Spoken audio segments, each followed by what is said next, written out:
Alright guys, so see if I can zoom out here.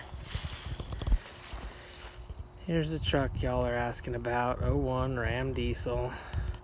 It's been sitting for about a week. Engine's cold, I've been in Glamis, so a lot of you guys want to hear it run. So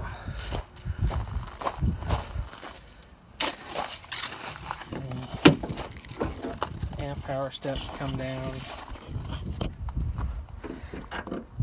Shut the door, and they go back up. Those are third generation converted steps.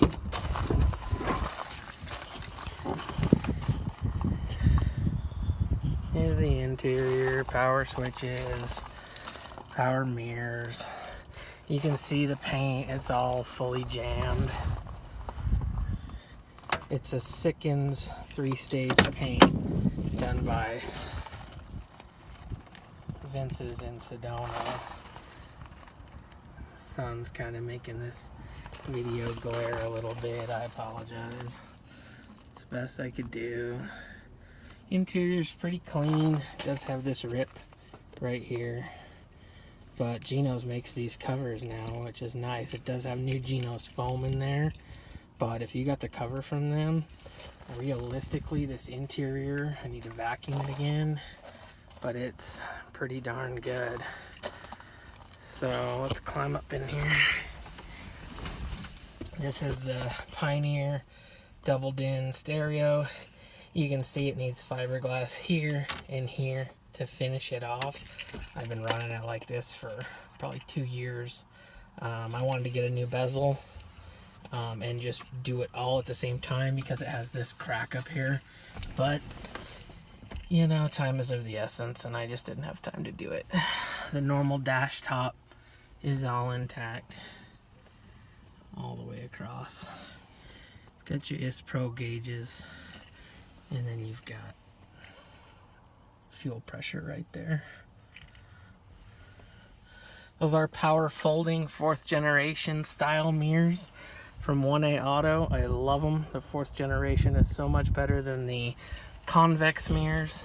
You hit a button and they collapse, hit a button and they go out. It's really nice. So anyway, I'll preheat it here. It's a fast kicking on. And like I said, truck hasn't been started in probably a good week. It's about 69 degrees outside.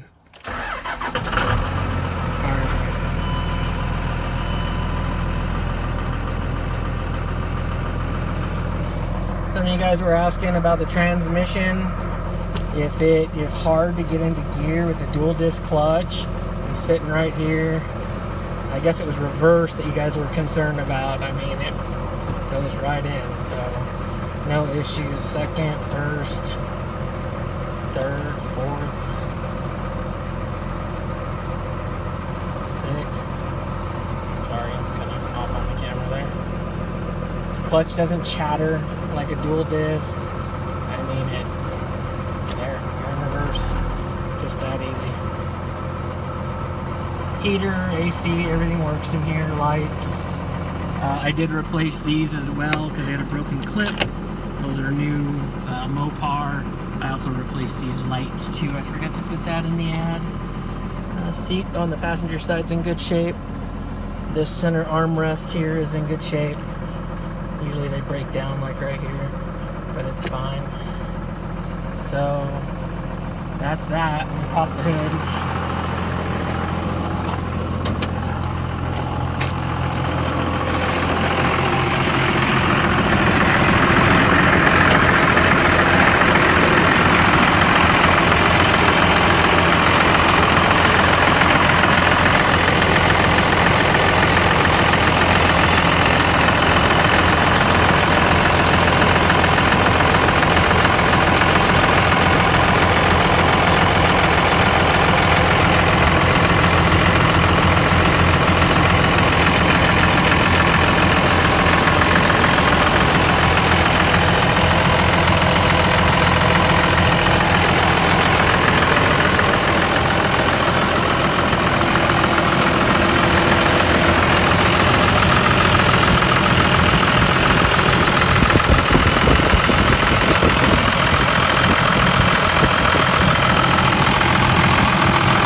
the battery cables are made out of double-aught, like a welding cable, fine strand, copper lugs. I built them all, and then I use these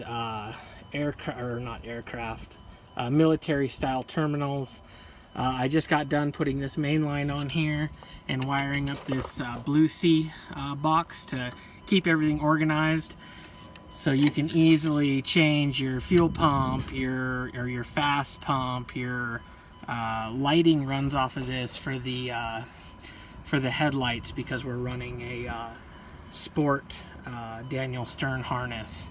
So all of that runs through this power distribution block. The amp research steps run through this. They're all centrally located and centrally grounded. These little Blue Sea boxes or whatever they are pretty good at organizing. The Quadzilla Adrenaline just mounts right here. It is the iQuad, so it has the Wi-Fi that you adjust everything through your iPhone. You can see on the truck where it was originally the maroon. This is the only area here in the cab. The rest of it, all the fenders have been brought up to the tops here, and I had the underside of the hood done and everything as well. Batteries are only like 3 or 4 months old. Coolant's good. I flushed it probably 2 years ago. No reasons to change it. Every time I pop the hood on this truck, people wonder what that PVC pipe is. If you're a second gen guy, you may follow Mopar Man 1973. He loves these trucks, and that is a crankcase ventilation that dumps the crankcase gases back by the transmission instead of down the front of the engine, where it can collect in the radiator and cause overheating issues. So that little modification is definitely good, because I had a bunch of caked up stuff on the radiator. Had to pull the radiator out, clean it all up, and put it back together, and redid that. So the Fusion off-road front bumper, it has the spot for the 2 dually rigids in the sides. I never got around to putting them in there. It also has the full winch plate in here as well, so it is winch ready.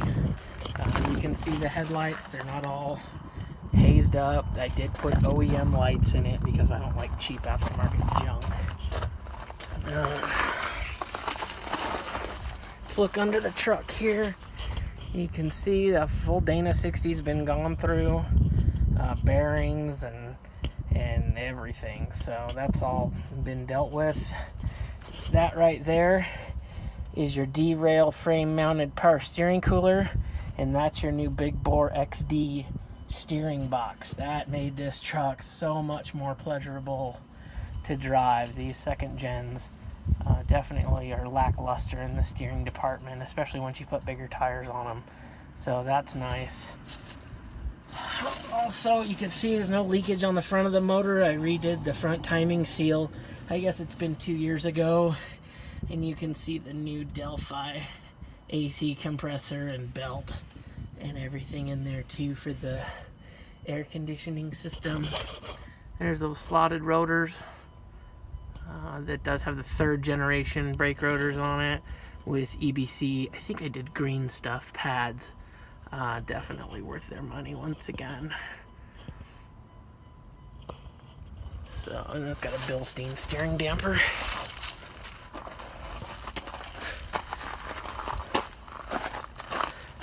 Moving on, I mean, you can, it's hard to see in the thing, but this paint on this truck is just gorgeous for a second gen. I mean, it really is nice. I put these on here just to protect the paint, you know, from these big tires. I mean, it's got a few chips. It's got a chip right here from the tires. But it's pretty darn good. And then there's one more right here.